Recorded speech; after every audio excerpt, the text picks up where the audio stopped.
Yes, I mean, I don't have words to express how stoked and pumped I am to be here. It's my third year. I'm really glad I didn't talk last year. I just did a panel discussion because this gave me an extra year to really progress in the way I wanted to progress before I talked this year. So, like I said, 2 years ago, I was here. I talked about what we were doing at Amass. I was really uncomfortable with it because we were just kind of coming into this new way of thinking and cooking, and I didn't know really how to talk about it, aside from it being the first time I really stood in front of that many people and talked. I was shitting myself. I'm a bit more confident now, not only because in what we're doing, I think in the last 6 to 9 months, we've really developed a path in which we wanted to go down. But I really wanted to take that discussion and kind of recap on that. But in doing this, in writing this one, I quickly realized that that discussion 2 years ago turned into an obsession.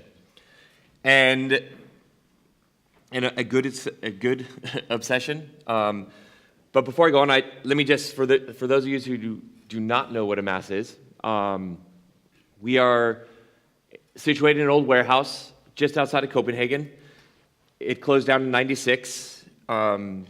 It's a place people thought, okay, you're crazy for opening a restaurant out there. You're never going to succeed. I said, no, you're wrong, because we built this outside. We have a 900 square meter garden. We have a polytunnel that runs on aquaponics. And I never take this space for granted, because this space really inspired the direction in which we are going right now. All right, back to obsession. I have really become obsessed with numbers and percentages, and my wife hates about it because at 3 o'clock in the morning I'm in bed on my phone. Well, not in bed at 3 o'clock in the morning anymore because I just had a little girl. But this is the average upscale restaurant's statistics of what they produce in byproducts. And this is where we were in 2013 when we opened. And we weren't that far off in 2 years ago from this as well. And like I said, it's only the last 2 years since I spoke that I feel like we've kind of gone in this direction and really challenged everything that I talked about. But what I've really learned that this is working and cooking in a different state of mind. And JP and I have talked a lot about how do you make a conference? This better not be taking off my time, JP. No. Can you hear me? Perfect. So JP and I talked about how do you take a conference like this and hold people accountable for what they talk about? Because we're here for 3 days, everyone leaves, everyone pats each other on the back, and then everyone goes back to their daily lives. So I wanted to take this opportunity to hold myself accountable for what I talked about 2 years ago. So I'm going to give you guys a little update 2 years on about what we're doing at Amass. This is the statistics at Amass right now. What I thought and the goal was if we could flip the numbers as opposed to 84% to the landfill and whatever else to recycling, we wanted to, we've almost flipped it. We're not quite there yet. And just so you don't think I'm BSing you and just throwing some random numbers up here, this is the breakdown of what we're doing. Just take a picture of it because I'm not going to stay on the slide forever. But you see upcycled product. That's something that has affected us drastically and what's going to the landfill and what's not going to the landfill. So all these numbers are great, and I am obsessed with it, but something else came out of this whole process that really was, I think for all of us that work at Amass, was unexpected. And it was a creative part of this whole puzzle that we're putting together, and it was a creative process that was inspired by this. This creative process has basically for the last 9 months really been pushing the creativity out of mass. We've started this intense process of upcycling all these different products into something that's delicious.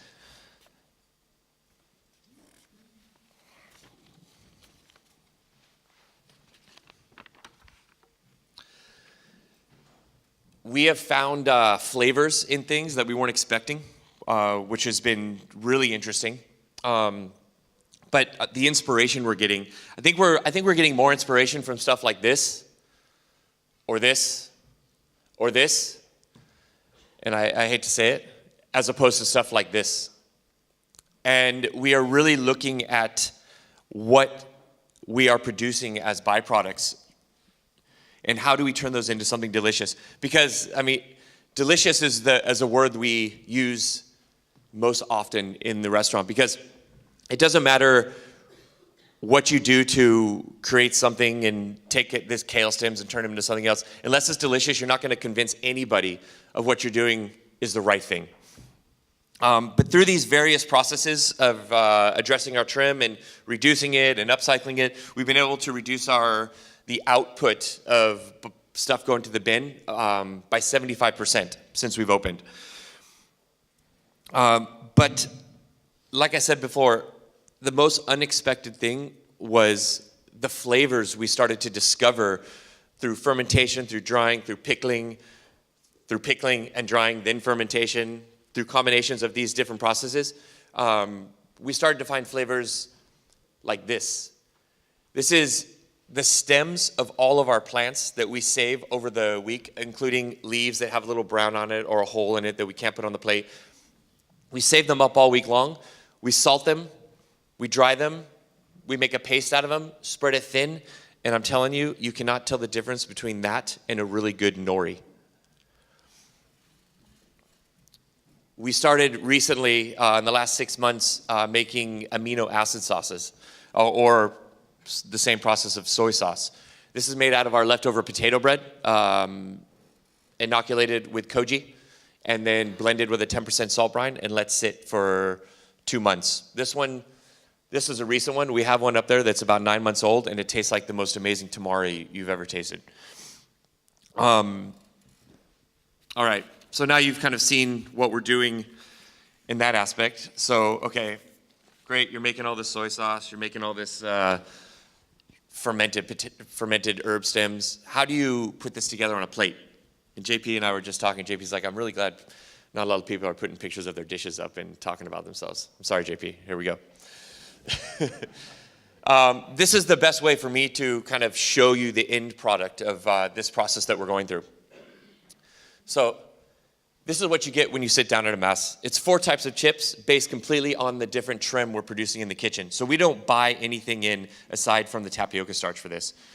We have carrots seasoned with our leftover coffee grinds, fennel with the dried fennel tops and vinegar, our leftover potato bread with dried yogurt and black pepper, and onion with onion skin ash. This dish right here, I'm probably the most proud of because it is something that really embodies everything that we think about. This is the absolute entire pumpkin, not one pumpkin, but the entire spectrum of the pumpkin in one dish. Underneath is the skins of the pumpkin, which we put through the same process as black garlic, turns into a flavor that's so similar to mole. There's the pumpkin cooked soft, and then on top the powder is made from all the guts of the pumpkin that's been salted and then dried and grind to a powder. And it starts to taste like sumac a little bit. Carrots, 3 types of carrots, pickled in all of our leftover tea leaves from tea service. Underneath is what we call a nut ricotta, and this is almond pulp from our almond milk turned in the texture of ricotta cheese.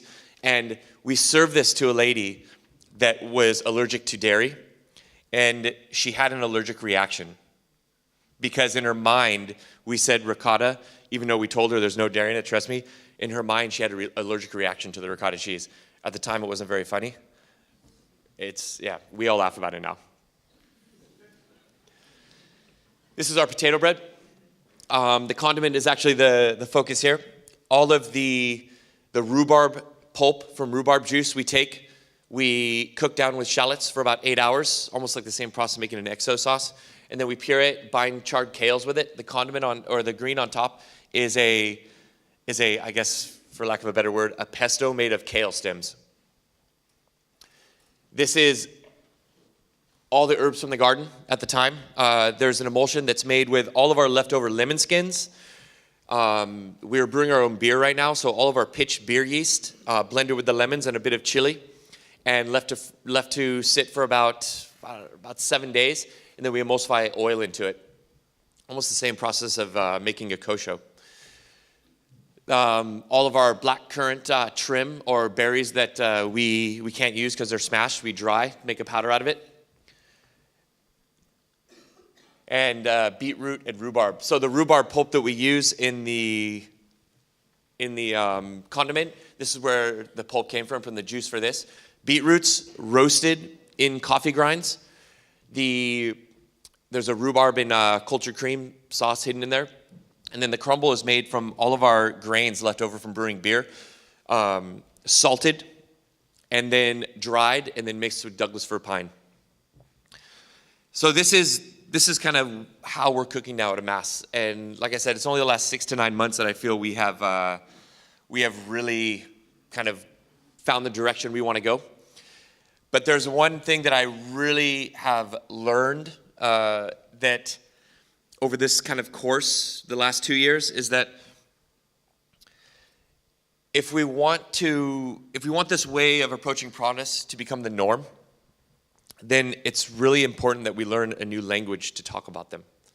We need to stop calling this waste cooking or trash cooking and stop using those words, trash and waste, because if we keep using those words, that's all the stuff is going to be. They are another product that we are working with. So I guess to kind of sum it up, at Amass, we're in this for the long run. We are committed to this way of working. For us, I worked for Thomas Keller for a long time, and he has his core values, and when you work for Thomas Keller, it's like joining a cult, and you can't ever get it out of you.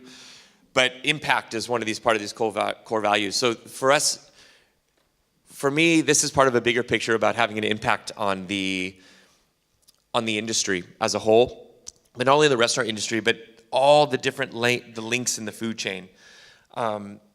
Because if we want to keep using the products that we're using, we need to use them in a more productive, a way that we fully utilize what we have. Because if we don't, and this is said all the time, the generations that come after us are definitely not going to have the same stuff to cook with that we have. And I want to leave you with a quote.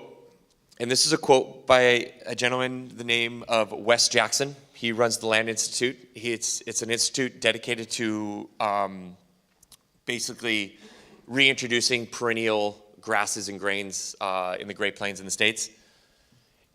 And this is a quote that we all kind of live by at the restaurant and remind us that we are just a very small part of a tradition, a very small part of something much bigger that we really want to have an impact on. And it's not about us, it's about what's going to happen in the future. Thank you very much. JP, thank you very much.